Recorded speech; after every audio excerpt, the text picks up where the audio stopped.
Hello, good afternoon mga kabady mga kapatid. Welcome sa aking vlog. Ganito mga kabady mga kapatid, nandito na naman ang inyong lingkod sa Hyundai Accent mga kabady mga kapatid. Ating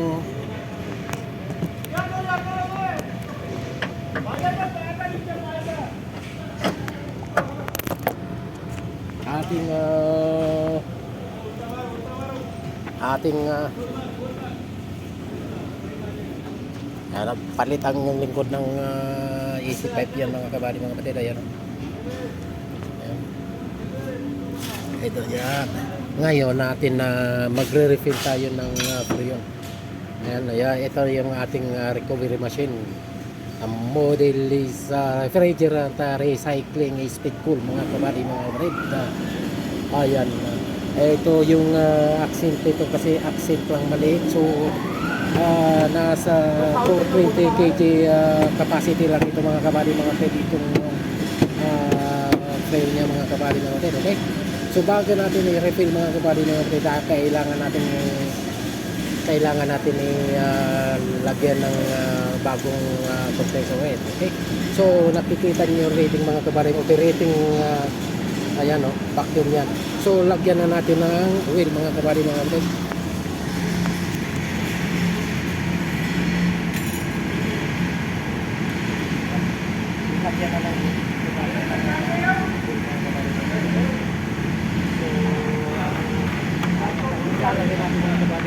Nasa 8 ohms lang mga kabady mga kapatid. Okay na yan, 8 ohms lang ha, 8 ohms lang. Ayan. So ngayon dito tayo magre-refill ngayon mga kabady mga kapatid. Dito, itong machine na to, so yan ang ating basihan na para isakto yung required na kung ilang kg sa isang unit mga kabady mga kapatid. Okay, so mamaya hintay lang natin mga kabady mga kapatid mag-complete operating yung ating vacuum machine mga kabady mga kapatid. Okay,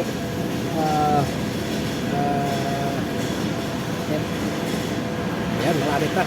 56, 55, 54, 23, 22, 51, 50 hanggang sa pababa yung mga kabady mga kapatid, ang complete ng mga kabady mga kapatid. Okay, so ayan, yan, malapit na, 40 na, 39 na.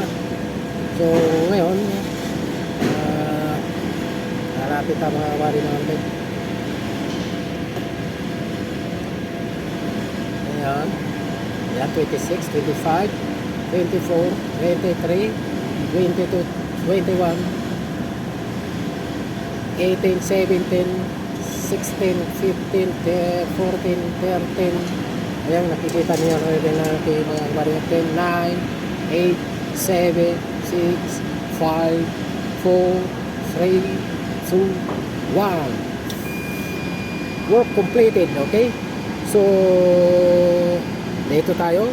Ayan, okay, so waiting for order. Ibig sabihin mo waiting for order, sa susunod mong gagawin kung ano. So ngayon magre-refill na tayo ng frame ng kabady natin. Ito rin ang option yan. Yan, yan, input. Yan, charging. Yan, okay. So nakasetting na ng 420 mga kabady mga kapatid. So dito naman sa ating hose line. So ito pagka ito kay pwede mong i-charge ng mga kabady, pwede mo i-refill ng mga kabady mga kapatid, naka-off yung sasakyan. Ibig sabihin hindi madar, hindi na-start. Doon mo padadaluyin sa high side. Dati ang iba pwede rin pwede rin start mo ng sasakyan yun doon mo naman padaluyin yung refrigerant sa low side. Ito blue, low side. Ito red, high side. So ngayon kasi hindi maandar yung sasakyan mga kabady, doon tayo magpapadalo sa high side. I-off natin itong low side. Tapos ayan, naka-setting na ng 420 kasi 420 lang capacity nito. I-start natin mga kabady mga kapatid. Okay, yan na, tumatakbo na siya mga kabady mga kapatid.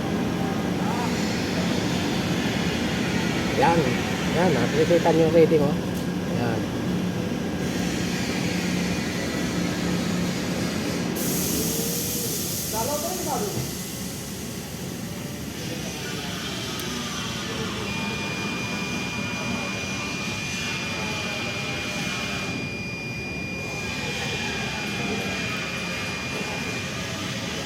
Ayan.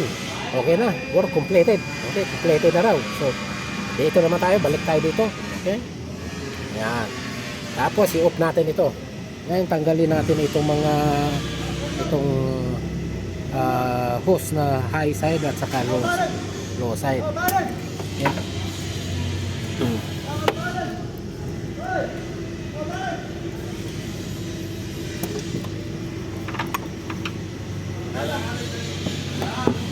Ngayon, atin naman ito i-recover itong mga gas na dito sa hose, mga kabady mga kapatid. Okay? Dito na naman tayo.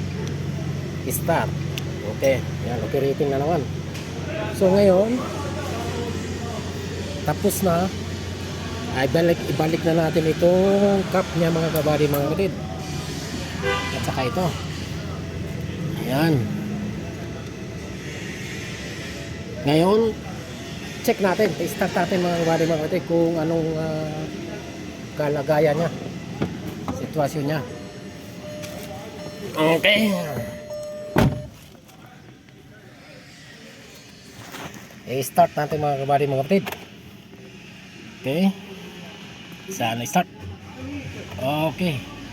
Start.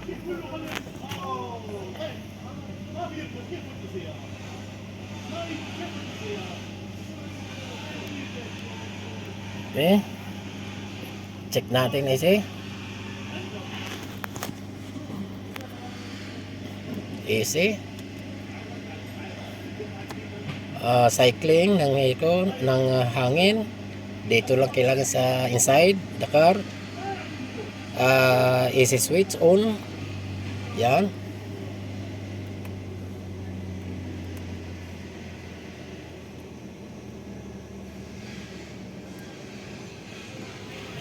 Okay na.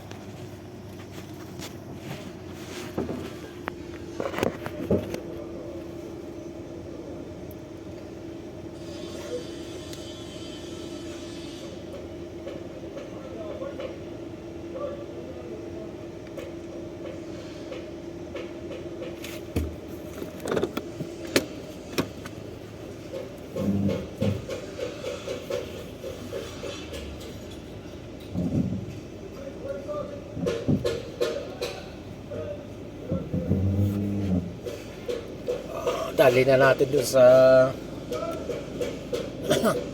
dali na natin sa falising mga kabady dito. Atin na ipapalis mga kabady mga kapatid.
Ay.